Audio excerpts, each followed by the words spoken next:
గారు వేదిక అలంకరించగలరు. అదేవిధంగా మరే సమస్యలైనా కానీ మనము అడ్వకేట్ దగ్గరికి వెళ్తే లక్షలు పెట్టాలి, వేలు పెట్టాలి. కాబట్టి ప్రభుత్వము న్యాయస్థానాలు కలిసి మనకు ఉచిత న్యాయ సేవ ఏ విధంగా అందుతుంది అనేది మేడం మనకు తెలియజేయడానికి ఇక్కడికి వచ్చేశారు. చాలా సంతోషం మేడం మీరు వచ్చినందుకు. అదేవిధంగా ఈ విషయం గురించి మాట్లాడవలసిందిగా డిటి మేడం గారిని కోరుచున్నాను. పిల్లలు పెద్దలు అందరికీ కూడా నా నమస్కారములు. సమాజంలో అన్ని విషయాలలో కూడా అవగాహన అనేది అందరికీ కూడా అన్ని విషయాలలో అవగాహన ఉండే అవకాశాలు ఉండవు.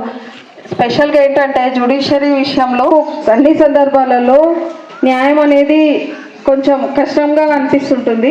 దానికి ఎలా అప్రోచ్ అవ్వాలి, ఎలా అవ్వాలి, ఎక్కడ కలవాలి, ఎవరిని సంప్రదించాలి, ఎంత ఖర్చు అవుతుంది, ఇలా అని భయంతో చాలా సందర్భాలలో మర్చిపోయి ఇంకా అలాగే ఉండిపోతూ ఉంటుంటారు. సో ఉచిత న్యాయ సేవ అనేది ఒక ఆర్టికల్ ద్వారా ఒకటి మన రాజ్యాంగంలో కూడా చేర్చారు అనే విషయం కూడా అందరికీ తెలియదు. ఇలాంటి అవేర్నెస్ ప్రోగ్రామ్స్ ద్వారా ప్రజలందరికీ కూడా ఈ ఉచిత న్యాయ సేవ విషయంలో ఇంకా వివిధ చట్టాల విషయంలో అన్నిటి మీద పిల్లలకి పెద్దలకి అందరికీ కూడా అవగాహన కార్యక్రమాలను ఏర్పాటు చేసుకోవడం ద్వారా మన సమాజంలో కొంతవరకైనా జరగాల్సినటువంటి న్యాయం విషయంలో దానికి మనం ఎలా అప్రోచ్ అవ్వాలి, ఎలా మనకు న్యాయం జరుగుతుంది అనేది చదువుకున్న వాళ్ళు కొంచెం తెలియజేయడం ద్వారా మన గ్రామంలో జరగాల్సినటువంటి అభివృద్ధి విషయంలో కానీ, జరిగిన అన్యాయాల విషయంలో కానీ, జరగాల్సిన న్యాయానికి కానీ ఎంతో ఉపయోగకరంగా ఉంటుంది. కాబట్టి ఈ ప్రోగ్రాంకి విచ్చేసి దీన్ని విజయవంతంగా చేయవలసిందిగా అందరినీ కోరుకుంటున్నాను. గౌరవ జడ్జి మేడం గారికి నా ప్రత్యేక ధన్యవాదాలు తెలుపుకుంటున్నాను. సభ్యులందరికీ నా యొక్క నమస్కారాలు. అట్లే ముఖ్యంగా గ్రామ ప్రజలకు, గ్రామ సర్పంచ్ మరియు గ్రామంలో ఉన్నటువంటి అందరూ కూడా నా యొక్క నమస్కారాలు. ముఖ్యంగా అవేర్నెస్ అనే దాని మీద జిల్లా జడ్జి మేడం గారు మన గ్రామాన్ని కేటాయించడం చాలా చిన్నగా కొన్ని విషయాలు ఏమాత్రం తెలియవు. అంటే మనము ఏదో వాళ్ళు చెప్పిన మాటలు, వీళ్ళు చెప్పిన మాటలు, ఇది ఇంతే ఇది అనుకుంటాం. కానీ న్యాయపరంగా కొన్ని మనకు సామాన్యంగా మానవులకు ప్రతి ఒక్కరు కూడా కొన్ని అవేర్నెస్ అంటే మనకు ఏమాత్రము డబ్బు లేకపోయినా మనకు కొన్ని అవకాశాలు కోర్టు ద్వారా మనకు కల్పించబడ్డాయి. అవి తెలుసుకోలేక మనం ముందుకు పోలేక మనకేమైనా సమస్యలు వచ్చి అవగాహన కల్పిస్తారు. అటువంటి అవకాశం ఈ గ్రామానికి దక్కడం చాలా అదృష్టం అనుకుని నేను భావిస్తున్నాను. ఎందుకంటే మనము కొన్ని విషయాలు తెలుసుకుందామని చెప్పిపోతే కూడా మనకు ఎవరు చెప్పరు. ఎవరిని డబ్బులు ఇచ్చినా మనకేమైనా అన్యాయం జరిగింటుంది. మనము లాయర్ దగ్గరికి వెళ్తే డబ్బులు పెట్టాలి. ఆ లాయర్ మనకు అందుబాటులో ఉండి మనకు ఏ విషయాలు మనము స్వచ్ఛందంగా కొన్ని కోర్టుకు పోయి తెలుసుకుందామంటే కూడా మనకు చెప్పరు. కాబట్టి ఈరోజు మనకు మీ గ్రామానికి అదృష్టం అనుకుంటాను. ఎందుకంటే అవేర్నెస్ అనేది కల్పించడానికి మేడం గారు నేను అనుకున్న ఉదయం మా సెక్రటరీ ఫోన్ చేసినప్పుడు యాక్చువల్ కోర్టులు స్టార్ట్ అయింది, మేడం టైం ఇవ్వరు కదా, ఇట్లా మరి ఎట్లా ఇచ్చిందంటే సార్ మనకి ఇచ్చిందంటే చాలా సంతోషం అబ్బా, అంటే మా పాఠశాలలో అరేంజ్ చేస్తుంటే వెల్కమ్ మేడం రమ్మని చెప్పండి సార్. నేను అప్పుడప్పుడు మా పాఠశాలలో ఇక్కడ ఏర్పాట్లకు ఉదయం లేచి ఇక్కడ ప్రయత్నం చేశాను మేడం. జరుగుతున్న నేరాల గురించి ఎలా నడుచుకోవాలి, గ్రామ ప్రజలు ఎలా సమాజంలో ఉండాలి, ఒక తప్పు చేస్తే ఏ విధంగా ఆ తప్పుకు నేరం ఉంటుంది, మరి అట్టి విషయాలను ఈరోజు గౌరవ జడ్జి మేడం గారు మన ఊరికి వచ్చి వారి అమూల్యమైన సమయం కేటాయించి మన గ్రామానికి రావడము మన అదృష్టంగా భావిస్తున్నా. Thank you madam. మన ఊరికి నేను సర్పంచ్ అయినాక ఫస్ట్ టైం వచ్చినందుకు జడ్జి గారికి ప్రత్యేకంగా ధన్యవాదాలు తెలియజేస్తున్నాం. అదేవిధంగా ఈ సభా మీద ఉన్న డిటి మేడం గారికి, ఆర్ఐ గారికి, మరి హెచ్ఎం గారికి, అదేవిధంగా ఉప సర్పంచ్ గారికి, వార్డు మెంబర్లకు, ప్రజాప్రతినిధులకు, గ్రామ ప్రజలకు. చట్టంపై చాలామందికి కొంతమంది ఎలా ఉండాలి అంటే మనకు చాలామంది కేసులకు పోతే అంటే డబ్బులు లాయర్ గారికి డబ్బులు చెల్లించలేని వాళ్ళకు అదే ఫ్రీగా ఎట్లా మన సదుపాయాల గురించి, అదేవిధంగా చట్టంపై అవగాహన అంటే భూతగాదాలు కానీ భార్యాభర్తల విషయాలు కానీ అదే మొత్తం కోర్టుకు సంబంధించిన విషయాలు కానీ ఈరోజు జిల్లా జడ్జి గారు మీకు క్లుప్తంగా వివరిస్తారు. ఈ ఊరికి ఈ విధంగా వచ్చి మనకు ఏ సౌకర్యాలు ఉంటాయి, ఎట్లా వినియోగించుకోవాలి అనే దాని మీద మేడం గారు చెప్తారు. కాబట్టి ప్రతి ఒక్కరు దాని మీద గుర్తుంచుకొని మేడం గారు చెప్పినట్లు ఉన్న అందుబాటులో మనం కూడా కొద్దిగా చేసుకోవాలి, మనం కూడా కొద్దిగా మారాలి. ఈరోజు మేడం గారు వస్తున్నారంటే మేడం మాకు సాయంత్రం చెప్పడం జరిగింది, తొందరలో చేసినాము. మనం కూడా మేడం వచ్చిందంటే కంపల్సరీ ఫస్ట్ ఉండవలసింది యూత్, తర్వాత మహిళా గ్రూప్ వాళ్ళు. ఎందుకంటే చాలా మటుకు ఇంటి విషయాలు కానీ ఏ విషయం కానీ ప్రతిదీ ఇంటికి వెళ్ళే జరుగుతుంది. కాబట్టి అవగాహన ఎక్కువ శాతం మహిళలకు ఉండాలి. అదేవిధంగా ఊరు ఎట్లా ఉండాలి, గొడవలు లేకుండా ఉండాలంటే యూత్ కూడా దానికి సహకరించాలి. అదేవిధంగా ఈరోజు తక్కువ ఉన్నారు మేడం, మళ్ళీ ఎప్పుడైనా ప్రోగ్రాం పెడితే భారీ మొత్తంగా పెట్టి ప్రోగ్రాం మళ్ళీ చేస్తాం. అదేవిధంగా ఇప్పుడు మేడం చెప్తారు, మరీ ఒకసారి వారికి ధన్యవాదాలు తెలియజేస్తూ ముగిస్తున్నాను. మాత్రమే ఇక్కడ జరుగుతుంది. ఎలాంటి లాయర్లు ఉండరు, ఎవరు ఉండరు ఇక్కడ. పార్టీలు వాళ్ళంతల వాళ్ళే వచ్చి వాళ్ళ సమస్యలు చెప్పి పరిష్కరించుకునే వేదిక అన్నమాట అది.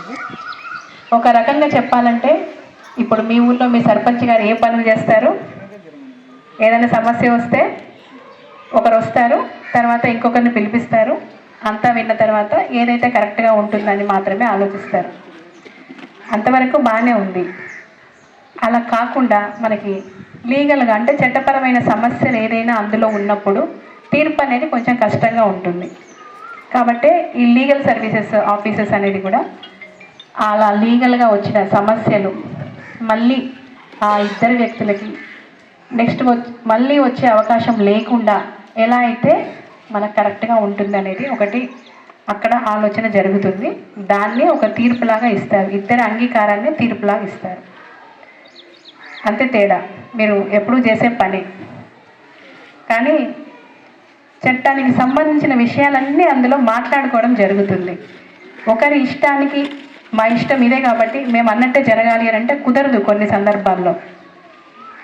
అది మరి రెండవ విషయం ఏంటంటే ఈ న్యాయ సేవా సంస్థ ఆఫీసులో ఏం చేస్తారంటే అందరికీ కూడా పెద్దవాళ్ళ దగ్గరికి, మహిళల దగ్గరికి, చిన్నపిల్లల దగ్గరికి, ప్రతి ఒక్కరి దగ్గరికి కూడా వచ్చి వాళ్లకు సంబంధించిన చట్టాల గురించి వివరించడం జరుగుతుంది. మరి ఈరోజు ఈ కార్యక్రమం ముఖ్యంగా ఊళ్ళోని పెద్దవాళ్ళందరికీ అన్నట్టుగా పెట్టుకున్నాము. రైతుల గురించి చట్టాల గురించి అన్నాము, పిల్లల గురించి అన్నాము, మహిళల గురించి అని రాయలేదు కాబట్టి ఇక్కడ మహిళలు ఎక్కువే ఉన్నారు కాబట్టి వాళ్ళ గురించి కూడా మాట్లాడుతున్నాం. ఇది రెండో చేసే అంటే డ్యూటీ అన్నమాట లీగల్ సర్వీసెస్కి. మరి మూడవది ఏంటంటే మరి ఈ కోర్టుకు ఈ న్యాయ సేవా సంస్థకి సంబంధం ఏంటంటే మనకి రాజ్యాంగంలో అన్ని హక్కుల గురించి చెప్పినట్టే సమన్యాయం అని చెప్పేసి చెప్తారు ఒకటి. మరి న్యాయం సమంగా జరగాలంటే ఎలా? ఒకరు డబ్బులు ఉంటాయి, ఒకరికి డబ్బులు ఉండవు. మరి డబ్బులు లేని వాళ్ళు కోర్టులో కేసు పెట్టుకోవాలి. పెట్టాలంటే ఎలా పెట్టాలి? ఇక్కడ ఇంకొక హక్కు గురించి కూడా చెప్తారు, అది ఫ్రీగా మనం లీగల్ ఎయిడ్ ఇవ్వాలి అంటే వాళ్ళకి న్యాయం ఇవ్వాలి అనేది కూడా ఒకటి చెప్తారు. కాబట్టి ఈ రెండింటిని జత కల్పిస్తే కంపల్సరీ ఎవరైతే కోర్టుకు వచ్చి కేసు వేసుకోవాలనుకున్న వాళ్ళు ఏదైనా కారణంతో ఆగిపోయే వాళ్ళకి ఇలాంటి న్యాయ సేవా సంస్థ వాళ్ళకి సపోర్ట్ ఇస్తుంది. ఏ రకంగా అంటే ఫస్ట్ సలహా చెప్పడం. సలహా ఏంటి అంటే 4-5 రకాల సమస్యలు ఉంటాయి. అన్ని సమస్యలకి ఒకే కోర్టు ఉండదు, ఒకటే కేసు ఉండదు. కాబట్టి ఏ కోర్టుకి మనం ఏ సమస్యతో ఏం అడుగుతూ వెళ్ళాలి అనేది ఫస్ట్ తెలుసుకోవాలి. మరి ఇది ఎవరు చెప్తారు అంటే లాయర్ చెప్తారు. మరి లాయర్ చెప్పాలంటే ఇందాక చెప్పారు కదా హెడ్ మాస్టర్ గారు, ఊరికే సలహాలు చెప్పరు. తర్వాత కేసు ఇస్తానంటే మాత్రమే అన్నీ చూస్తారు. మరి మనకి కేసు వెయ్యాలా వద్దా అనే దాంట్లోనే ఉంటాం మనం. అప్పుడు మరి వద్దు అనుకున్నప్పుడు లాయర్ దగ్గరికి వెళ్ళిన తర్వాత కేసు వెయ్యాలని అంటారు. వెయ్యొచ్చు, వాళ్ళ ప్రొఫెషన్ వాళ్ళది, లాయర్ని పెట్టుకోవచ్చు, తప్పదన్నప్పుడు లాయర్ ద్వారా వెళ్ళొచ్చు. కానీ అన్నీ తెలుసుకోవాలి అని అనుకున్నప్పుడు ముందు న్యాయ సలహా ఒకటి కావాల్సి వస్తుంది. సలహా ఒకటి ఇస్తారు ఇక్కడ. సలహా తర్వాత నెక్స్ట్ ఎవరైతే లాయర్ని పెట్టుకోలేని వాళ్ళు ఉన్నారు, వాళ్ళకి అంటే సంవత్సరానికి 3 లక్షల లోపల ఆదాయం ఉన్న వారికి, అన్నిటికంటే ఫస్ట్ ఎస్సీ ఎస్టీ వారికి, మహిళలకి, పిల్లలకి, వికలాంగులకి, ఇంకా ఏదైనా బాధితులు అంటే అన్యాయానికి గురైన బాధితులు మహిళలు వాళ్ళకి, మనకు బిచ్చగాళ్ళకి, ఇంకా ఇలాంటి వాళ్ళందరికీ కూడా, మానసిక వికలాంగులు కూడా ఇందులోకి వస్తారు. వీళ్ళందరికీ కూడా ఉచిత న్యాయం అని ఇవ్వాలని చెప్పి చెప్తారు. మరి ఇందులో క్రిమినల్ కేసులు ఉంటాయి కొద్దిమంది మీద, అలాంటి వాళ్ళు జైల్లో ఉన్నప్పుడు వాళ్ళకు కూడా ఉచితంగా లాయర్ని ఇవ్వాల్సిందే. ఎందుకంటే ఏ కేసులో కూడా ఒక వ్యక్తికి అంటే నేరం ఎవరి మీద అయితే మోపబడిందో వారికి లాయర్ లేకుండా కేసు డిసైడ్ చేయడానికి లేదన్నమాట. కాబట్టి తప్పకుండా గవర్నమెంట్ లాయర్ని ఇవ్వాలి. ఆయన నాకు వద్దన్నా లాయర్ని ఇవ్వాల్సిందే అక్కడ, ఎందుకంటే కేసు ముందుకు వెళ్ళదు అక్కడ. అట్లాగే ఇప్పుడు కొత్తగా వచ్చింది ఏంటంటే 2023 నుంచి బయట ఉన్న వాళ్ళకు కూడా ఇవ్వాలనే చెప్తున్నారు. లోపల ఉన్న వాళ్ళకేమో ఫస్ట్ నుంచే మనకి చట్టం ద్వారా వాళ్ళకి ఆ హక్కు వచ్చింది.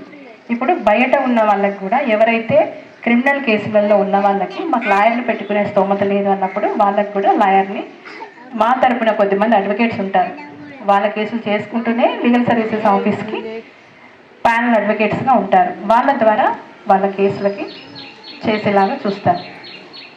మరి తీసుకునేవాళ్ళు ఎవరికి ఎంత ఇవ్వాలి, ప్లస్ ఏ రేట్స్లో లైసెన్స్ ప్రతి ఒక్కటి కూడా మనకి దీనికి కూడా చట్టం అనేది ఉంటుంది. ఏది కూడా ఊరికే ఇలా ఉండాలి అనేది లేదు. ఆ సీడ్స్ విషయంలో కూడా ఏదైనా అన్యాయం అంటే మనకి అది విత్తనాలు సరిగ్గా మొలకెత్తకపోయినా ఆ సంబంధిత అధికారులు అంటే మనకి ఎవరు ఉంటారు అక్కడ, ఆ డిపార్ట్మెంట్ నుంచి అగ్రికల్చర్ వాళ్ళు ఉంటారు. కాబట్టి వాళ్ళ ద్వారా కంప్లైంట్ అనేది ఇచ్చుకోవచ్చు. జనరల్గా మనకి అలా జరుగుతుంది అంటే జరుగుతున్నా ఎవరు వెళ్ళరు, చెప్పుకుంటూ ఉంటారు, మనకి పేపర్లలో న్యూస్ వస్తూ ఉంటాయి. కానీ ఎవరైతే అలాంటిది వాళ్ళకి జరిగిందో వాళ్ళకి కోర్టులో కేసు వేయొచ్చు, త్రూ అగ్రికల్చర్ ఆఫీసర్ ద్వారా వేసుకోవచ్చు. ఇంకా దానికి కూడా ప్రత్యేకంగా కోర్టు ఉంటుంది, ప్రతి ఒక్క జిల్లాకి ఒక కోర్టు ఉంటుంది. అదే కోర్టులో ఆ కేసులన్నీ చూస్తారు. మరి ఎందుకు పెంచాలి అని అంటే దానికి రకరకాలుగా మనకు ఉన్నాయి, మన పెద్దవాళ్ళు చెప్తారు, మన సైన్స్ చెప్తుంది. దానివల్ల ఎన్ని ఉపయోగాలు ఉన్నాయి, మనుషుల జీవించడానికి ఉపయోగం ఉన్నాయి, ప్లస్ మన ఆహారాన్ని ఏదైతే ఉత్పత్తుల్ని మనం సాగు కోసమైనా సరే ఉన్నాయి, అన్నిటి గురించి ఉన్నాయి. కాబట్టి వాటిని ఎలా మెయింటైన్ చేసుకోవాలి, వాటికి ఎలాంటి హాని కలగజేయొద్దు అనేది ఆ చట్టంలో చెప్తుంది. అట్లాగే నీరు గురించి కూడా అక్కడే చెప్తుంది. మనకి బావులు ఉంటాయి, ప్లస్ మనకి వాటికి ఎలాంటి విలువ ఉండదు. రాసినోడు కూడా ఇది నేను రాయలేదు అని అంటే చేసేది ఏమీ లేదు. కోర్టులో కూడా అంతే, ఆ కేసులో కూడా వాటికి ఎలాంటి గుర్తింపు ఉండదు. కాబట్టి అలాంటి ట్రాన్సాక్షన్స్ ఇప్పటి నుంచి చేసుకోకూడదు. ఏమంటారంటే దానికి రిజిస్ట్రేషన్కి వెళ్తే ఫీజు కట్టాలని చెప్పేసి చాలామంది అలాంటి పనులు కూడా ఇప్పటికీ చేస్తున్నారు. రిజిస్ట్రేషన్ చేసుకోకుండా చాలా రోజులు ఆగి మళ్ళీ మనం అమ్మాలనుకున్నప్పుడు ఇంకా ఏదైనా చేయాలనుకున్నప్పుడు అప్పుడు చేస్తున్నారు. మరి అన్ని రోజులు వాళ్ళు ఎక్కడున్నట్టు, ఆ ఓనర్ ఎవరు అన్నట్టు. కాబట్టి అలాంటి ఇబ్బందులు అసలు తెచ్చుకోకూడదు. ఫ్యూచర్లో అది కోర్టుకు వెళ్తే